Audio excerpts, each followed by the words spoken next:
Ya, Assalamualaikum warahmatullahi wabarakatuh. Video kedua ini saya akan menjelaskan mekanisme uh, pembelajaran selama pertemuan daring yang kita lakukan kurang lebih 1 bulan sampai tanggal 17 April. Nah, mekanismenya saya akan menjelaskan tentang cara membuat makalah, presentasinya seperti apa. Selama proses daring ini nanti praktiknya yang akan kalian lakukan setelah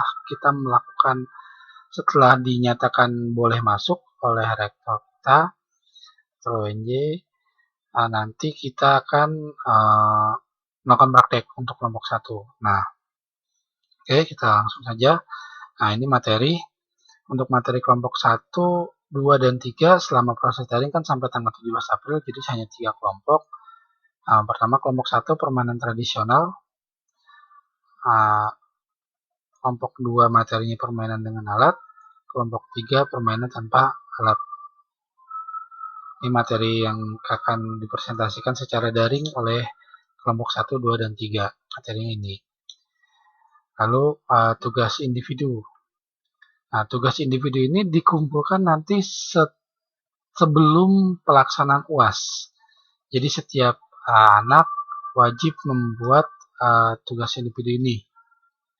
Mekanismenya sama seperti pembuatan makalah. Jadi membuat makalah setiap individu yang berisikan absen genap membuat permainan tanpa alat ciptaan sendiri, dan absen yang ganjil membuat permainan memakai alat ciptaan sendiri. Semua dengan cara bermain dan peraturannya. Jadi di dalam makalah itu kalian membuat di bab 2-nya cara bermain, peraturan, alat yang digunakan, terus gambaran permainan seperti apa, posisinya bagaimana, dan lain. Pokoknya selengkap mungkin di dalam makalah itu.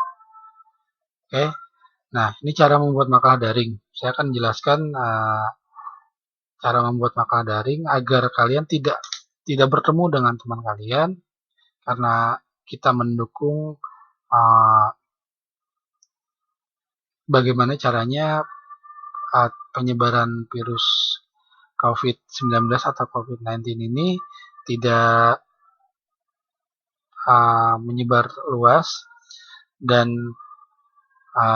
mendukung salah satu upaya pemerintah juga dan rektor juga menekan penyebaran virusnya.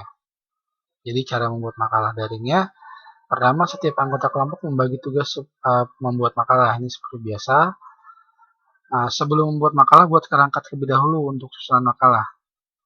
Jadi kalian buat susunan rangkanya dulu. Nanti kalian bagi-bagi nih, si A sampai mana, si B sampai mana, si C sampai mana. Nah, ini kaitannya nanti sama presentasi online juga. Terus setelah menyusun kerangka, kalian bagi-bagi tugasnya. Lalu tugaskan satu orang untuk menyusun makalah itu. Jadi nanti setelah sudah dibuat masing-masing di rumah, diketik, dikirim ke satu orang, nanti satu orang itu nyusun menjadi satu file, nanti dikirim ke saya.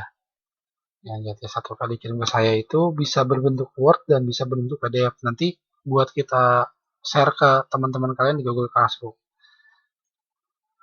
Nah, makalah disusun rapi oleh satu orang. Nah, contoh kerangka makalah.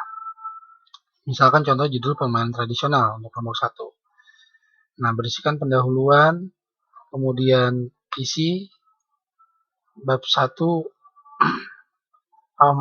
pendahuluan bukan isi ya, daftar isi.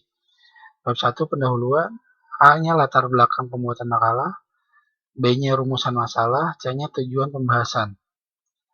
Nah, kedua bab 2 isi, pengertian permainan tradisional, jenis permainan tradisional, dan manfaat permainan tradisional. Ini contoh saja ya.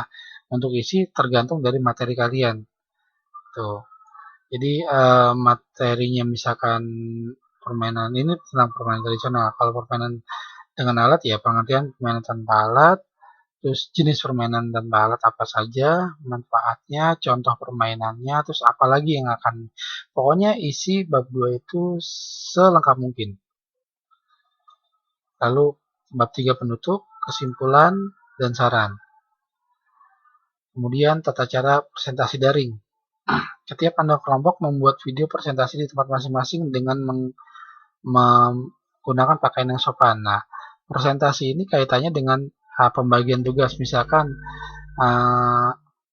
si A bagian bab 1 misalkan. Nanti dia buat video sedang membaca bab 1, sedang mempresentasikan bab 1, dibuat videonya, direkam, selesai, disimpan, nanti dikirim ke satu orang itu untuk disatukan. Nanti si B misalkan bab 2 isi tentang A dan B misalkan.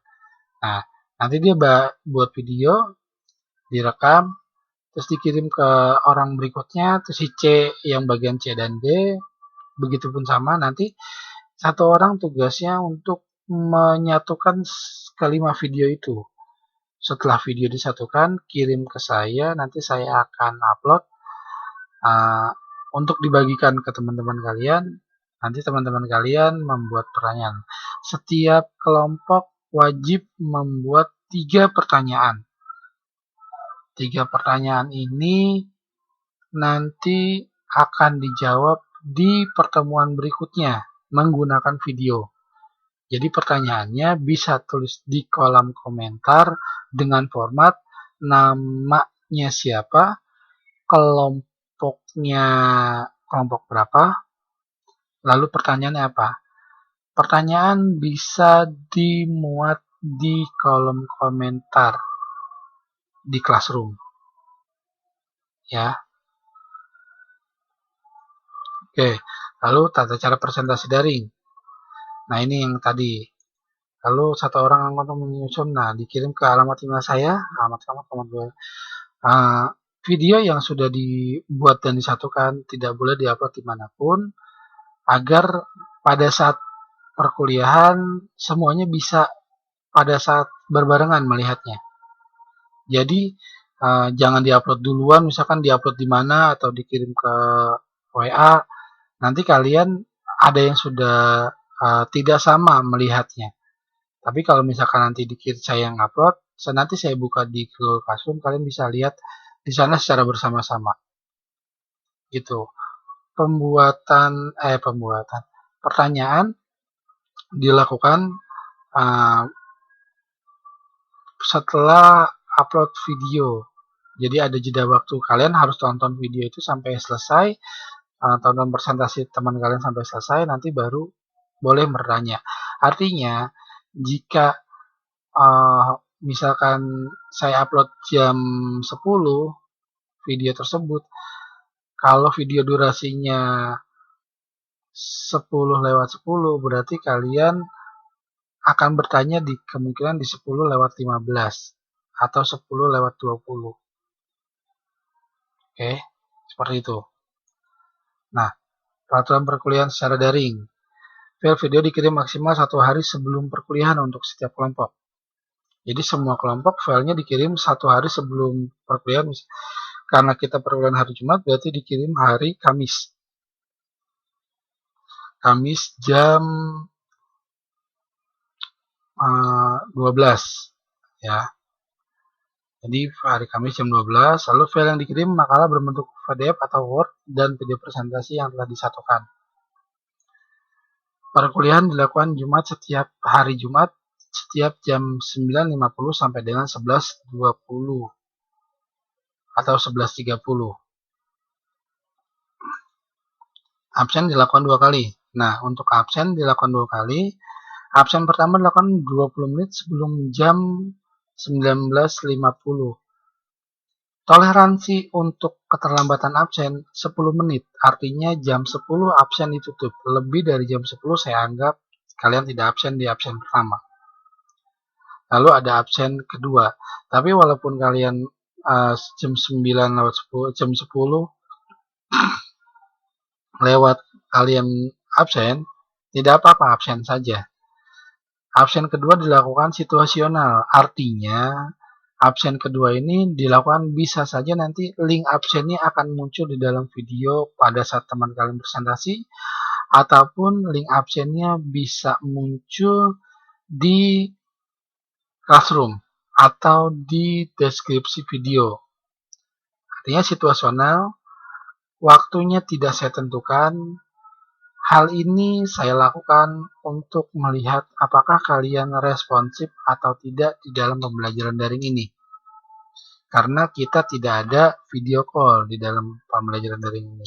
Kalau kita lakukan video call, kalian akan terlihat. Karena memang mekanisme classroom ini tidak ada jaringan video call-nya, jadi kita lakukan seperti ini.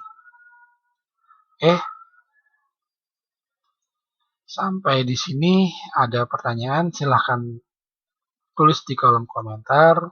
Perkuliahan hari ini saya tutup. Terima kasih sudah menyaksikan video ini. Jangan lupa disebarkan ke teman-teman kalian agar teman-teman kalian tahu bagaimana cara mekanisme presentasi daring dan lain-lainnya. Berbagi ilmu itu baik.